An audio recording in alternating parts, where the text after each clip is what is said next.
فيديو النهارده عن فيتامين مهم جدا للاطفال، هو فيتامين الف. طبعا كلنا عارفين وحافظين فيتامين د امتى نديه وازاي والجرعات. انا كنت عملت عنه فيديو قبل كده عن فيتامين سي والحديد، امتى يتاخد امتى ما يتاخدش. فيديو النهارده بقى عن فيتامين الناس كلها بتنساه، اللي هو فيتامين الف. الفيتامين ده المفروض موجود في الصحه، بس في اغلب الوقت مش بنلاقيه موجود في الوحدات الصحيه او في اماكن التطعيم، فبنضطر ان احنا بنجيبه من بره. بس في ناس مش بتكون عارفه، ودي اغلب الناس، فبيبدا الطفل ان هو ممكن يتاثر من نقص فيتامين الف. طيب ايه اهميه فيتامين الف؟ ازاي يتاخد؟ ايه الاضرار او مش الاضرار، الاثار الجانبيه المؤقته اللي ممكن تحصل منه؟ وبتقعد قد ايه؟ كل ده هنعرفه في فيديو النهارده. احنا هنتكلم الاول عن اهميه فيتامين د. الفيتامين د مهم جدا جدا عشان النظر. الاطفال ممكن لو نزل بدرجه عاليه ممكن لا قدر الله يؤدي الى فقدان النظر خالص. مهم جدا عشان حاجه اسمها جفاف الملتحمه، بيمنع الجفاف في العين. مهم عشان تقويه العظام وتقويه الاسنان. مهم عشان صحه البشره. ممكن واحد يكون بتلف بابنها عنده جفاف في الجلد وعماله تدهن مرطبات، وفي الاخر برضه هو جلده ناشف لان هو عنده نقص في فيتامين الف. تمام؟ طيب دي بالنسبه لاهميته. طيب ازاي بيتاخد؟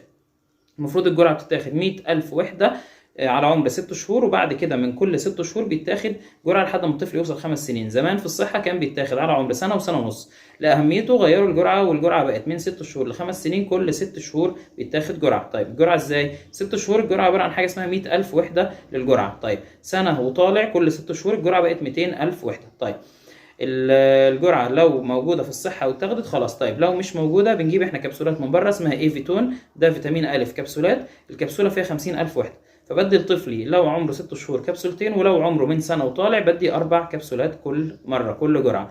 تتاخد ازاي الكبسوله والطفل صغير مش هينفع ياخد كبسولات؟ بنجيب سرنجه جديده معقمه وبنخرم الكبسوله، ليها مكان كده بيبقى طويل شويه، وبنبدا ان احنا ننقط منها ينزل الفيتامين في بق الطفل. طيب من اول 6 شهور كبسولتين، ومن اول سنه وطالع كل 6 شهور بيتاخد 4 كبسولات. طيب ايه الاثار الجانبيه المحتمله اللي ممكن تحصل، او الاعراض اللي ممكن تظهر على الطفل؟ ممكن يحصل دفيان بسيط، ممكن يحصل صداع، ممكن يحصل اسهال، ممكن يحصل ان هو يبقى محتاج في اكلام في جسمه او هرش كده. الاعراض دي بتقعد 24 ساعه، في الغالب ما بتحصلش بس ممكن تحصل، فكان عشان كده لازم ان انا اتكلم عنها. لو طولت عن 24 ساعه بيبدا ان دكتور الاطفال بتاعه يبص عليه يشوف الاعراض ديت مع حاجه تانية ولا هي من الفيتامين، وهيتصرف معاه ازاي.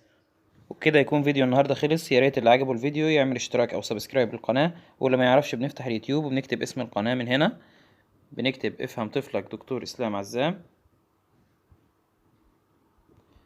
بيطلع لنا اسم القناه بنختارها،